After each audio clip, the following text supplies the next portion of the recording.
Saraya. En garde à vue, il est poursuivi pour homicide involontaire suite à un accident de la circulation qui a entraîné la mort de 3 enfants qui ont tous été inhumés hier à Dalafing. En attendant la mise en place des balises de signalisation comme annoncé par le sous-préfet de Bembou, des éléments de la brigade de gendarmerie territoriale de Saraya ont été dépêchés sur les lieux pour réguler la circulation. Ibrahima Diabakhate, Kédougou, RFM. Au lendemain de l'accident qui a coûté la vie à 12 personnes sur la route de Louga à hauteur de Palmeu, la plupart des familles des victimes ont pu disposer des corps. Celles qui restent font face aux tracasseries administratives. À l'instant, le personnel sanitaire est en réunion pour tenter de trouver des solutions à ce problème. Reportage Nafissa Toundiaye. Âgé d'à peine 25 ans, ce jeune homme sous le couvert de l'anonymat est étranglé par l'émotion. Difficile de soutirer un mot à cet homme qui vient de perdre sa tante, l'unique soutien de sa famille. Je suis vraiment désolé. Depuis quand vous êtes à l'hôpital? Mansour Niang, lui, a perdu sa nièce dans ce tragique accident. Il pointe du doigt le comportement des chauffeurs. Ce qui s'est passé est déplorable. C'est vrai que parfois, c'est la volonté divine, mais l'accident d'hier est causé par un mauvais comportement des 2 chauffeurs. Sosé Ndiaye vient de Dakar pour récupérer le corps de sa grande sœur. La défunte résidait à Thiès, nous apprend-il. C'est vraiment triste tout ça. Nous l'avons tardivement appris et c'est pour cela qu'on est toujours ici. Pour moi, le ministre a bien fait d'annoncer des mesures radicales en attendant leur application, car les chauffeurs se comportent comme ils veulent sur la route. Au stade actuel, plusieurs corps ont été récupérés par leurs proches. Nafissa Toundiaye, Louga, Radio Futur Média. Plus exactement, c'est la direction de l'hôpital de Louga qui est en réunion actuellement pour tenter de trouver une solution au problème de l'enlèvement des corps des victimes de l'accident d'hier. Je vous rappelle le bilan, 12 morts. RFM, la radio de toute l'actualité. Allons maintenant à Fatick avec la grogne des habitants du quartier Croisement TP de la ville. Ils ont manifesté pour dénoncer le manque d'eau depuis plus de 3 mois. Les manifestants appellent les autorités locales à trouver une solution face à cette pénurie qui perturbe la qualité de vie des habitants du quartier TP. Aminata Goudjabi. Les pénuries d'eau dans ce quartier de la ville de Fatick durent depuis plus de 3 mois. Selon les habitants, jeunes et adultes sont sortis pour lancer un cri du cœur. Abdoulaye Diouf, habitant de Croisement TP. Je ne peux même plus me rappeler. Voilà plus de 3 mois que nous n'avons pas d'eau. Les robinets ouvrent des fois vers 2h du matin, 3h du matin et 4h et sont fermés à 5h, 6h du matin. Bidon bidon et puis ça y est. Donc voilà, c'est difficile. Les populations ne peuvent pas continuer à subir cela, à passer toute la journée à chercher de l'eau. Les gens ne dorment plus. Les gens sont tellement fatigués de telle sorte que même pour aller chercher de l'eau quelque part, elles n'en trouvent pas. D'après les manifestants, les autorités chargées de l'hydraulique ont été plusieurs fois interpellées, mais les difficultés pour s'approvisionner en eau persistent et la situation empire de jour en jour. Alors, à quel sens sauver, sinon protester, dire notre désarroi par rapport à ce problème. Il faut que les autorités nous aident parce que c'est difficile. Même pour se laver, c'est un calvaire. Est-ce normal pour un quartier qui est dans Fatick? C'est pas du tout normal. Croisement TP ne doit pas subir cette injustice. Le calvaire s'éternise dans ce quartier où les quotidiens sont devenus laborieux, comme le raconte cette femme. Elle a attaché un morceau de tissu rouge au poignet pour montrer son indignation. Nous, les femmes de Croisement TP, ne dormons plus correctement. Nous sommes traumatisés par ces coupures fréquentes d'eau. Même pour les travaux domestiques, il faut aller dans les autres quartiers pour trouver les liquides précieux. Les autorités doivent trouver les moyens de nous soulager. Nous, les habitants de Croisement TP. Croisement TP n'est pas l'unique quartier gangréné par les pénuries incessantes d'eau à Fatick. Plusieurs habitants de la ville se plaignent souvent des perturbations dans la fourniture en eau. Aminato Goudjabi, Fatick, RFM. À Touba, la gestion des inondations est jugée catastrophique par les responsables et militants du parti LDR Yessal de Ngiranen. Selon ces derniers, les motopompes installées par certaines autorités sont totalement inefficaces face à l'ampleur des inondations. Ils demandent donc à l'État de venir en aide aux sinistrés. Bassirou Gaye est le responsable du parti LDR Yassal Angiranen au micro de Pape Mbaye Diao. C'est avec un grand regret que nous vivons cette situation ici en Ngiranen. Et je pense que les autorités doivent bien réfléchir par rapport à ces questions-là et qu'on règle ça une bonne fois pour toutes, mais de façon structurelle, mais non pas conjoncturelle. On attend que la saison des pluies vienne pour que des autorités nous viennent pour dire que ils vont nous apporter des aides avec des machines. Ces machines à pompe-là ne règlent pas la question parce que tu déplaces un problème au lieu de régler une situation qui est là, qui affecte pas mal de familles. Actuellement, plus de 200 et quelques familles sont sorties de leur maison pour la simple raison que l'eau les a évacuées de leur domicile. Et pendant des années, nous vivons cette situation-là. L'État du Sénégal apporte des camions hydrocureurs qui puissent aspirer l'eau et aller amener ça dans les zones de captage. C'est ce que nous voulons. Au lieu de nous donner des motopompes, ils n'ont qu'à utiliser des hydrocureurs. Que la voie là qui mène vers la grande mosquée d'Ngiranen, elle est complètement occupée par les eaux. Ces gens-là partent à Dakar, ils nous amènent des motopompes avec quelques miettes de litres de carburant. Ngiranen a besoin que ces problèmes soient réglés de façon définitive. Les populations souffrent. Si ce n'est pas de l'eau potable à boire, c'est l'eau des inondations. Ce qui nous amène à l'actualité politique avec la déclaration de patrimoine du président de la République. Déclaration rendue publique hier par le Conseil constitutionnel.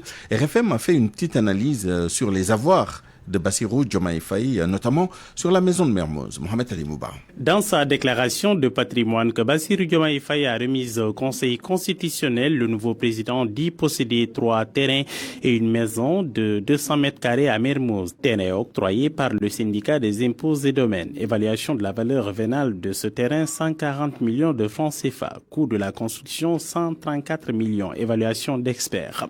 2 questions s'imposent d'emblée. À quel titre le syndicat des impôts et domaines a-t-il attribué ce terrain à Bassirou Diomaye Faye et sur la base d'une coopérative? Le président ne le mentionne guère dans sa déclaration. Le syndicat des impôts et domaines détiendrait-il un patrimoine immobilier? Les zones d'ombre sont épaisses. Pourquoi? Eh bien parce que ce serait une incongruité pour un syndicat de détenir un patrimoine immobilier. Ce n'est pas son métier. Zone d'ombre, le coût de la construction évalué à 134 millions de francs CFA. La question qui s'impose ici, c'est d'où provient l'argent ayant servi à bâtir la maison de Mermoz. Les 134 millions, d'où viennent-ils?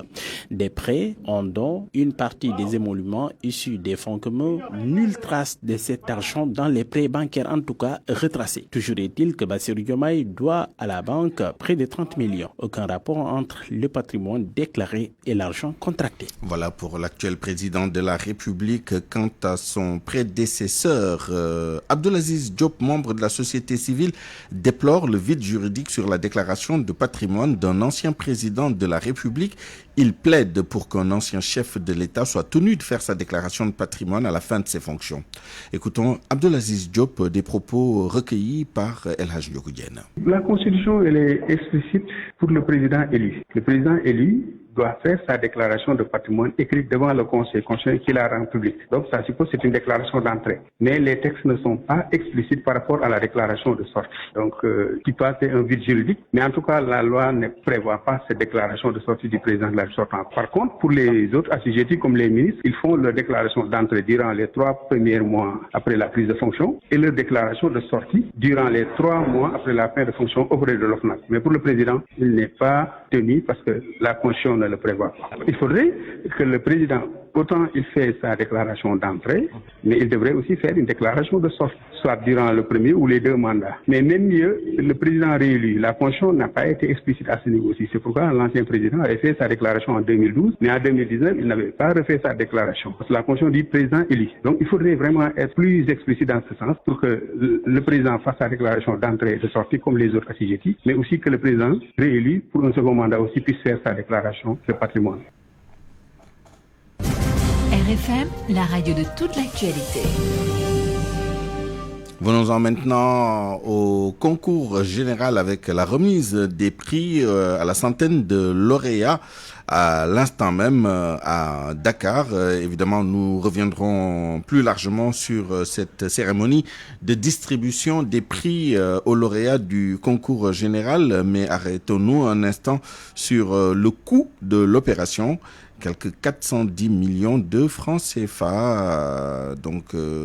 C'est le coût de l'opération, des ordinateurs pour tous les lauréats et un téléphone à chacun des lauréats, plus 13 millions pour leur hébergement et 2 millions pour le remboursement du transport aux établissements venus accompagner les lauréats. Beaucoup d'argent donc pour organiser cette cérémonie marquée par les 2 meilleurs élèves pour les classes de terminale et de première, respectivement Bachir Traoré et Zeynab Dien Samb, le nom d'une brillante jeune fille, élève à l'école Racine School dans la banlieue dakaroise. Elle a remporté le premier prix de mathématiques et le premier prix en sciences physiques. La meilleure élève du Sénégal pour les classes de première est lancée à la Noisseur d'Ébène, nous dit notre reporter Omar Mbo qui dresse ici son portrait. Il y a ceux ou celles qu'on appelle des surdoués et ça ne sera pas un péché de classer Zeynab Dien Samb dans cette catégorie. Cette brillante, apprenante et distinguée premier prix mathématiques et premier prix de sciences physiques, elle est toujours collée à ses cahiers, ses livres, son ordinateur, bref, c'est une très bonne élève, témoigne sa maman. Elle étudie à feu continu à l'école comme à la maison, qu'elle n'a même pas le temps pour le travail domestique. Elle n'a jamais eu de répétiteur, elle est très indépendante sur ce côté-là. Sa passion, c'est de presque passer toute la journée sur la table en train d'étudier. Voilà, c'est ça, c'est toute sa vie, quoi. Bu dee année scolaire la moom boo ko nee kaay def lii sax mun ma la ma war a jàng dafa bëri. Ça, c'est le côté pile. Le côté face est que Zeynab Dien Samb aime se faire belle, se faire remarquer, genre mettre en avant sa beauté comme toute jeune fille. Ainsi parle sa mère Fantadem. Elle prend bien soin de sa peau. Vraiment, elle aime trop les produits là, les produits de marque. Ñoom daal ci yoon la ñuy dox daal. Même xaalis bu ñu am argent de poche ou autre dañuy daw commander en ligne des produits de marque pour seen teint yi. Bon là moom, elles en prennent bien soin, machallah. Adja Kanigay, sa meilleure amie, informe que la meilleure élève en mathématiques et sciences physiques au concours général est aussi une bonne personne. C'est une fille qui aime aider parce que parfois quand tu as des problèmes, elle vient, elle te demande ça va, y a-t-il quelque chose que tu n'as pas encore compris, ou bien parfois toi aussi tu peux venir lui demander est-ce que là aussi c'est comme ça et tout. Tout ce que je peux dire, c'est Mashallah, Allahumma barik, de par sa gentillesse et de ses comportements, de ses caractères. Zeynab Dien Samb, élève à l'école privée Racine School dans la banlieue, avait une moyenne de 17,85 au BFM il y a 2 ans. À l'université Assane Seck de Ziguinchor, les examens de fin d'année sont perturbés. Les enseignants du SAES ont retenu les épreuves et boycotté les évaluations de fin d'année universitaire pour exiger le paiement de plus de 300 millions de francs CFA que leur doit l'État, une somme répartie entre les heures supplémentaires et les subventions de voyage d'études. Écoutons Moussa Diallo, secrétaire général de la section SAES de l'université Assane Seck avec Lamine Ba. Nous avons constaté que les voyages d'études, ils ont juste payé pour 69 voyageurs sur 100, arguant que la ligne consacrée à ces voyages d'études s'était épuisée. Autre chose, les heures complémentaires, ils ont opéré des choix. Ils ont payé à certains et d'autres attendent jusqu'à présent. Ensuite, ce qui s'est passé au niveau des subventions, c'est plus inquiétant parce que nous avons, figurez-vous, des cas qui datent de 2021 qui n'ont pas été payés jusqu'à présent. Ils parlent de cas d'omission. Pour ce qui est de la dette du restaurant du SAES, une dette de 2023 qui devait être épongée à la hauteur de 1 million et quelques, ils donnent simplement 500 000 au resto. Et nous ne comprenons même pas quelle est leur logique pour opérer ces choix-là et se payer souvent à moitié, au tiers, au quart, certaines sommes sans explication. Aujourd'hui, nous sommes face à une administration rectorale qui ne sait même pas nous expliquer pourquoi les dossiers des heures complémentaires traînent dans certains bureaux. Pourquoi ils ont payé certains et pas d'autres. Tout ce qui va se passer après ce boycott ne dépendra que de la bonne volonté de l'administration. C'est elle qui doit respecter ses promesses et c'est elle qui doit agir en conséquence pour que nous puissions en conséquence, lever le mot d'ordre. Sinon, rien ne dépend de nous. Nous avons attendu pendant des années. Ils sont pressés par le fait que le ministre veut redresser l'année universitaire pour de bon, mais à l'université de Ziguinchor, ça traîne les pieds parce que sans les évaluations, on ne peut pas parler de fin d'année. Quant au syndicat des travailleurs de la justice, il menace de reprendre la grève qu'il avait suspendue depuis quelques mois. En cause, le ministère des Finances et du Budget qui refuserait de payer les primes et les fonds communs. À ce sujet, je vous propose d'entendre Aya Boun Malik Diop, le secrétaire général du Sud-Just. Le syndicat des travailleurs de la justice, le Sud-Just que je dirige, va peut-être ces jours-ci reprendre la grève qu'il avait suspendue il y a quelques mois de cela, plus précisément le 22 mars 2024. Parce que les travailleurs de la justice sont en colère contre le ministère des Finances et du Budget qui les expose à des difficultés financières en retardant le paiement des primes qui leur sont dues, mais aussi le fonds commun des greffes. Les primes et le fonds commun des greffes sont des revenus additionnels sur le salaire qui sont très importants parce que beaucoup de ces travailleurs de la justice ont contracté des prêts sur la base de cette prime et du fonds commun. Or, le retard opéré sur le paiement par le ministère des Finances fait que les comptes en banque sont souvent débiteurs et profondément débiteurs en un tel point où lorsqu'on vire les salaires, ces salaires sont engloutis par les soldes débiteurs. Face à cette situation pénible, le syndicat des travailleurs de la justice a saisi le ministre des Finances et du Budget d'une correspondance le 15 juillet 2018 pour lui faire part des problèmes auxquels les travailleurs de la justice sont confrontés. Mais cette correspondance est restée sans réponse. RFM. L'actualité internationale. Le journal international avec vous, Anna Rocha, bonjour. Bonjour Souleymane Niang, bonjour à tous. En Guinée, un avant-projet de nouvelle constitution a été présenté par la junte au pouvoir. Cet avant-projet devrait être soumis à un référendum avant la fin de l'année. Il limite notamment à 2 le nombre de mandats présidentiels, mais le texte n'est pas encore achevé. À Wambaye. C'est lors d'une cérémonie au siège du Conseil national de transition que les militaires au pouvoir ont présenté hier lundi le projet de nouvelle constitution en présence des membres du gouvernement, de représentants du corps diplomatique, de partis politiques, d'acteurs de la société civile. L'avant-projet de constitution est composé de 205 articles selon le rapporteur de la commission des lois. Il prévoit une limitation des mandats à 2, l'instauration d'un système de parrainage pour l'élection présidentielle, un âge minimum de 35 ans et de 80 ans maximum pour se présenter, la mise en place d'un nouveau parlement avec 2 chambres, une assemblée nationale et un sénat. Selon Jean-Paul Côté-Bédunon, l'élaboration de cet avant-projet obéit à une démarche participative et inclusive. Des sessions de travail thématiques devraient être organisées très prochainement pour enrichir le document avant sa remise au président de la transition, le général Mamadi Doumbouya. La junte au pouvoir devait organiser des élections d'ici fin 2024, mais elle a déjà fait savoir qu'elle manquerait à cet engagement. La France soutient le plan marocain pour le Sahara occidental.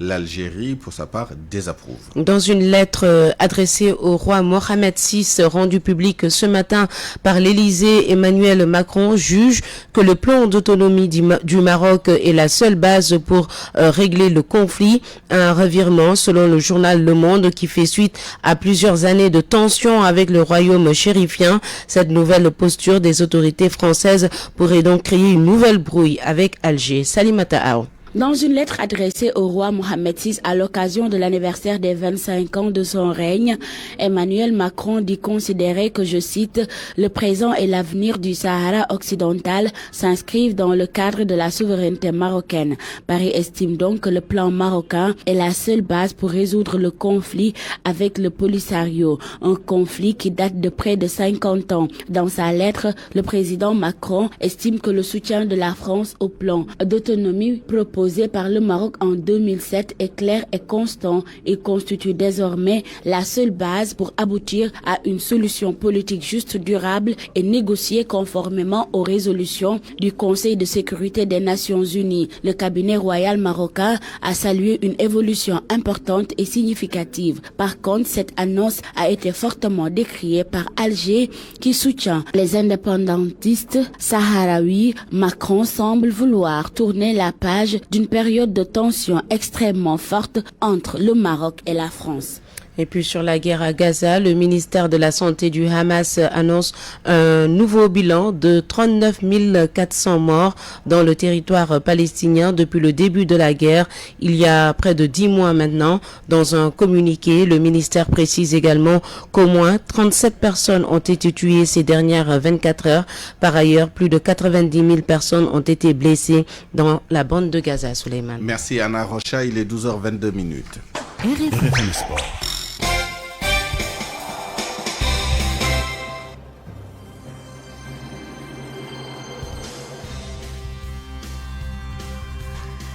L'heure du journal des sports avec vous, Malal Junior Diagne. Bonjour. Bonjour Souleymane. Préparation de la double confrontation Sénégal-Tunisie. 14 joueurs du Sénégal se sont entraînés ce matin. Sur les 17 convoqués par le sélectionneur Ngagne de Sagana Diop, la séance a pris fin tout à l'heure à 12h. Ils étaient 14 donc pour mettre en place les schémas avant d'affronter la Tunisie les 12 et 14 août prochains en amical.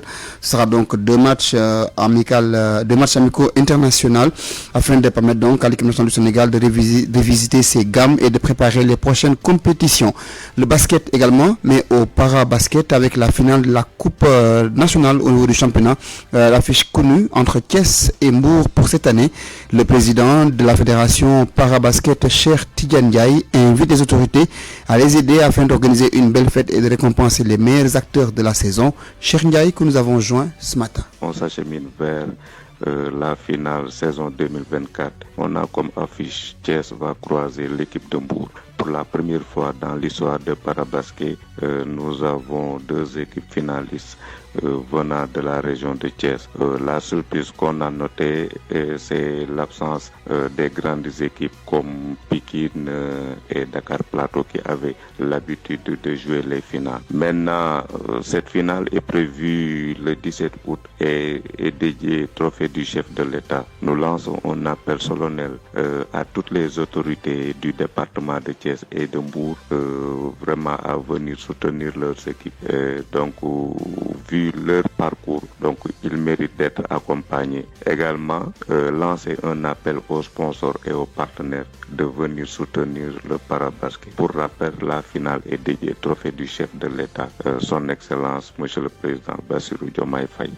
Un mot de transfert avec l'AS Monaco qui met 13 500 000 € sur la table pour faire signer la jeune pupille sénégalaise Lamine Camara. Lamine Camara, joueur du FC Metz, le FC Metz qui est relégué en deuxième division, mais l'AS Monaco a proposé ce matin 13 500 000 € pour faire signer l'international sénégalais, plus des bonus, mais problème, il y a d'autres équipes, notamment des clubs anglais qui sont sur l'affaire. Donc, mais quel est le meilleur choix pour Lamine Camara? Rester en France, jouer la Champions League avec Monaco ou aller en Angleterre découvrir une autre réalité? Réponse du consultant de la TFM, Lamine Conté, sur le dossier Lamine Camara. Le cas Lamine Camara, c'est une réelle actualité pour nous. Aujourd'hui, il y a plusieurs aspects qui interviennent pour déterminer le choix définitif. Pour ma part, dès qu'on a parlé de l'Angleterre, j'ai dit que c'était une très bonne option. Mais il faut faire attention. Il y a beaucoup de visibilité en Angleterre, le championnat est très rehaussé, mais il faut faire attention. Aller dans un club qui se bat pour se maintenir peut être très difficile et délicat pour un jeune en progression. Du coup, quand Monaco s'est présenté, j'ai dit, ça peut être la meilleure option pour 2 raisons. Il jouera dans un championnat qu'il connaît déjà et dont il a la capacité de survoler parce qu'il le connaît déjà. Et il va également découvrir la Ligue des Champions avec Monaco. Et Monaco, c'est toujours le Final Four du championnat français. Donc, Monaco, aujourd'hui, si c'est très sérieux, je pense que c'est la meilleure option pour Lamine Camara. Lamine Camara, formé à Génération Foot à Déni Biram Ndao, avant d'aller en France, il a eu à régaler les visiteurs du stade de Déni Biram Ndao avec son talent au milieu de terrain. C'était un rayon de soleil. En tout cas, bonne chance à lui. Voilà. Merci, Malal Junior Diagne. La revue de presse avec Mohamed Ali Mouba.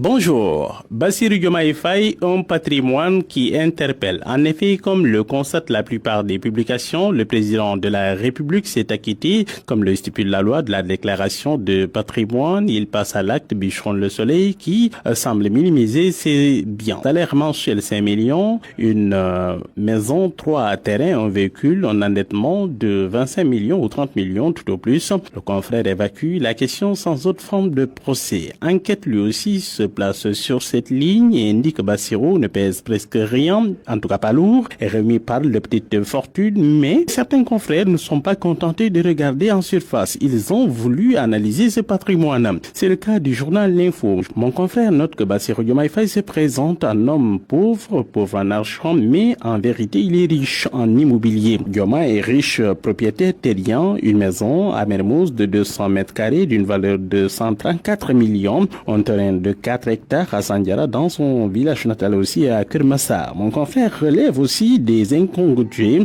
Un président pauvre mais très endetté aussi, 30 millions CFA, soit 6 fois son salaire. Le journal rappelle que le président de la République est payé mais moins de 5 millions de francs CFA. L'I quotidien de s'interroger sur la fortune du fonctionnaire après seulement 15 ans de service. L'I quotidien donc de s'interroger sur la fortune du fonctionnaire après seulement 15 ans de service. Ces biens cumulés sont estimés à 400 millions de francs CFA. Le journal se demande comment il a pu acquérir ce patrimoine en seulement 15 ans de carrière.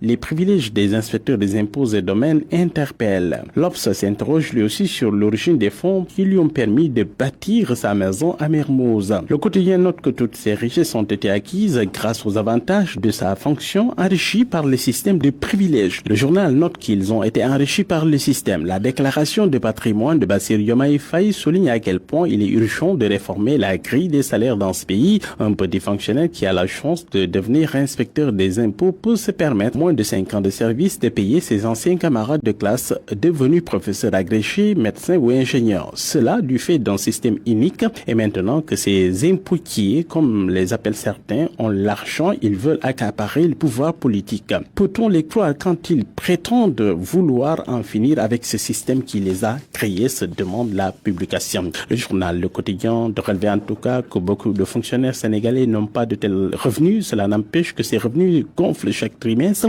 On sait en effet que grâce à ce que l'on appelle fonds communs, dans le jargon des spécialistes, quelqu'un du même grade que Bassirou Diomaye Faye peut se retrouver à percevoir en plus de son salaire environ 10 millions de francs CFA auxquels il faut ajouter plus ou moins régulièrement 500 000 francs CFA de primes de recouvrement. Au total, chaque année, avec ses revenus légaux, l'inspecteur des impôts Bassirou Diomaye peut se retrouver avant impôt avec un pactole d'environ 50 millions de francs CFA, mais cela lui donne-t-il les moyens d'acquérir son patrimoine, s'interroge le journal. Déjà son domicile de Mermoz à Dakar acquis sur l'attribution syndicale des impôts, au même titre donc que la maison de son compère, le Premier ministre Ousmane Sonko à la cité Kergorgui, le dit domicile estimé par son propriétaire à 274 975 000 francs CFA après estimation d'experts. Et il ne s'agit que de cela. Le chef de l'État déclare également 4 terrains non bâtis dans les régions de Thiès, de Fatick acquis par délibération ou par bail. Pour l'un d'entre eux, on peut prendre ces déclarations pour ce qu'elles vaut, note le journal, en ne manquant pas de rappeler que dans sa première déclaration de campagne, il avait fait état de certaines acquisitions qui ont été omises ici. Il y a entre autres le terrain qu'il avait vendu à son collègue Cheikh Diba, devenu depuis le ministre des Finances et du Budget pour plus de 25 millions de francs CFA, sans oublier un autre terrain vendu à Almadies 2, cédé à un autre fonctionnaire qui l'a payé qui cache. Pour le confrère, le cas de Bassirou Diomaye Faye est intéressant en ce sens qu'il s'agit ici d'un fonctionnaire qui n'est pas un fonctionnaire de classe exceptionnelle et qui n'a pas gravi des échelons à un rythme remarquable. Les accidents de la circulation à présent qui reprennent de plus belle. 11 individus tombent sur la route, 13 même, dit le journal Sosa. Il s'agit d'une collision entre un minicar et un camion. Fou, informe l'AS qui parle d'hécatombe. Tribune rapporte qu'en l'espace de 4 jours, une dizaine de morts. Le ministre des Transports, El Malik Ndiaye, promet de sévir. Il dit: nous allons être plus durs dans les sanctions. Bossi le jour pointe une routine. On pense nos plaies, on enterre nos morts et on reprend le volant. Sur ça, note que c'est médecin après la mort. Bonne nuit à tous. C'est la fin de cette édition à 12h31 minutes. C'est donc l'heure précise à l'instant. Je vous remercie de l'avoir suivi. Merci à toute l'équipe qui l'a préparé et réalisé. À la rédaction en chef El Hadj Ndiogoudjen, chef d'édition Awambaye, Abdoulaye Diop à la mise en onde, digital Maïssa Mbaye. À la production Alioune Ba, à 13h, vous avez rendez-vous avec Fama John pour le grand journal en Wolof. Sodatiam, bonjour. Bonjour Souleymane. Dans un instant, le journal des Jeux Olympiques. Excellente suite des programmes sur la RFM. Au revoir.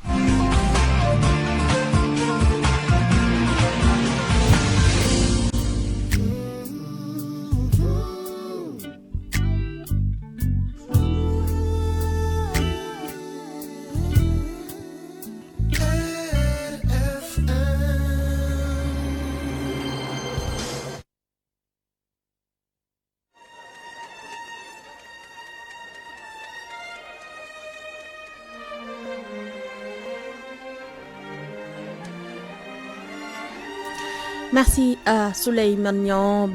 Bonjour et bienvenue à ce 5e numéro du journal des Jeux Olympiques Paris 2024. Abdoulaye Diop est à la technique. Mardi 30 juillet, 2 Sénégalais en lice et ça démarre mal pour le Sénégal avec l'élimination de Mathieu Faye en natation 100 mètres nage libre en série. Le nageur sénégalais termine 6e avec un 50 secondes 84 centimes, mais Mathieu Sey plutôt a fait mieux que son record personnel qui était de 51-44. Les premiers mots de Mathieu Sey au micro de l'envoyé spécial du groupe Futur Média, Idrissa Sané. Ouais, c'est pas très loin de mon record personnel. Je craque un peu sur la fin, je pense qu'avec les émotions qui prennent un peu le dessus, mais je suis pas du tout déçu de ma course. Je tiens à m'excuser auprès de tous les Sénégalais pour pouvoir avoir le niveau encore de passer en demi-finale et je leur promets que je vais continuer à travailler vraiment sérieusement pour aller approcher les top mondiaux la semaine prochaine et peut-être qu'en 2028 essayer de misser sur le podium. Je pense que j'en ai les capacités. Il me faut encore beaucoup de travail, d'expérience et voilà, j'espère que ça continuera comme ça à l'avenir. Déjà là, vous avez une idée des Jeux. Comment vous comptez vous préparer en tout cas pour revenir? C'est ça exactement. C'est la première saison où je travaille vraiment sur du 100 mètres. J'étais beaucoup plus placé sur du 200 et du 400. J'ai vraiment énormément progressé cette saison et je pense que maintenant il va falloir commencer à travailler sérieusement sur cette course-là. Je me sens pas. Je sais que j'ai encore beaucoup de marge de progression là-dessus, que ce soit sur les points techniques, sur la vitesse. Mathieu Sey, l'autre Sénégalais en lice mardi, Yves Bourris qui avait raté de peu la médaille d'argent hier, sera encore en course pour le kayak slalom à 16h. Le président de la Fédération sénégalaise de canoë-kayak et aviron garde de grands espoirs plutôt à Difal que je vous propose d'écouter. C'est un jeune qui a beaucoup d'ambition, qui est un gagneur, qui s'est beaucoup donné depuis presque ces 2 ans juste pour en tout cas monter sur le podium olympique, qui est rêvé par tous les athlètes sénégalais après juste donc la médaille olympique d'Amadou Diaba. Mais ça ne nous encourage pas parce qu'il a compris, il va continuer encore à hisser en tout cas les drapeaux du Sénégal. D'ailleurs, pour votre information, il va passer sur 2 épreuves à partir de demain, en kayak cross et en kayak contre la montre. Et là aussi, je pense qu'il a encore des atouts et des chances à prouver. Et nous pouvons compter, même s'il arrive encore en finale, pour nous en tout cas, son défi, en tout cas son objectif a été atteint. Alors, donc sur ce, je remercie tout le monde, les Sénégalais qui nous ont supportés depuis presque ces 2-3 jours avec des prières, des messages et des messages d'encouragement, mais surtout en tout cas remercier aussi l'État du Sénégal pour l'accompagnement et le comité olympique, ainsi bien sûr la presse sénégalaise. Il reste encore d'autres kayakistes comme Kombesek, la fille qui va commencer les compétitions à partir de la semaine prochaine, et Edmond Sanka pour ce qui est le para-canoë. Et sur ce, je prie aussi pour les autres Sénégalais qui vont commencer dès demain et aujourd'hui pour aller chercher aussi, pourquoi pas, la médaille olympique. À présent, les autres actualités concernant toujours ces Jeux olympiques Paris 2024, c'est avec Salimata Awa. Dans une lettre adressée au roi Mohamed VI à l'occasion de l'anniversaire des 25 ans de son règne, Emmanuel Macron dit considérer que, je cite, « le présent et l'avenir du Sahara occidental »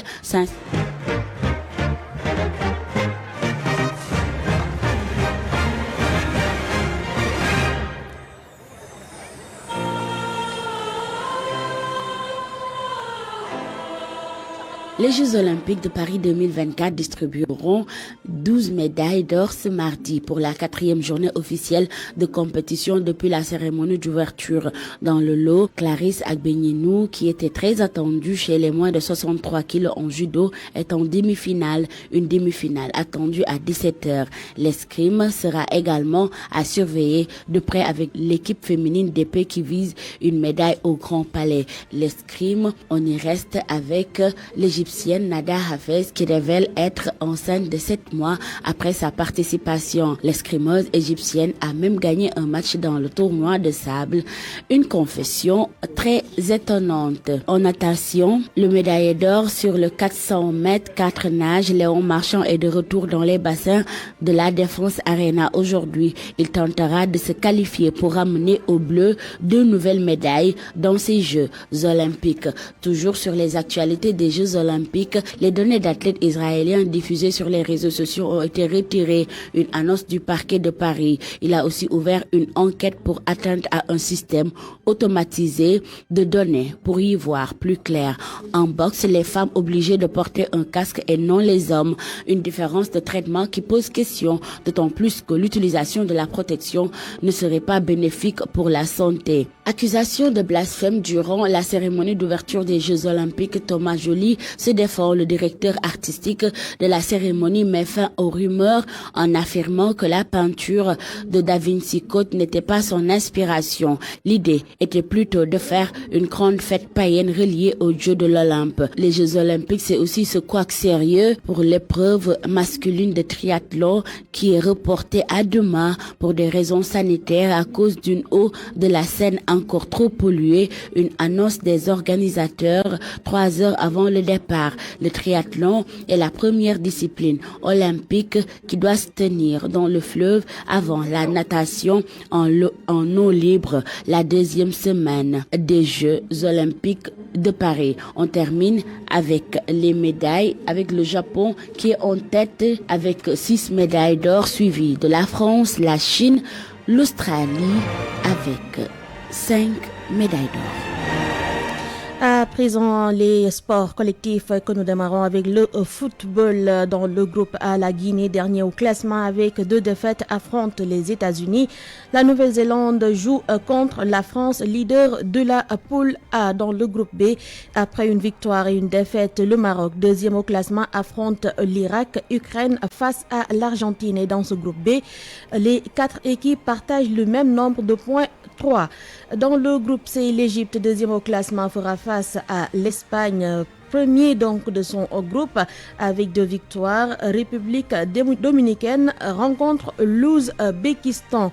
Et dans la poule C, plutôt, le Mali, classé 3e donc de cette poule, joue contre le Paraguay. L'Israël affronte le Japon, donc premier du groupe. Basketball chez les hommes.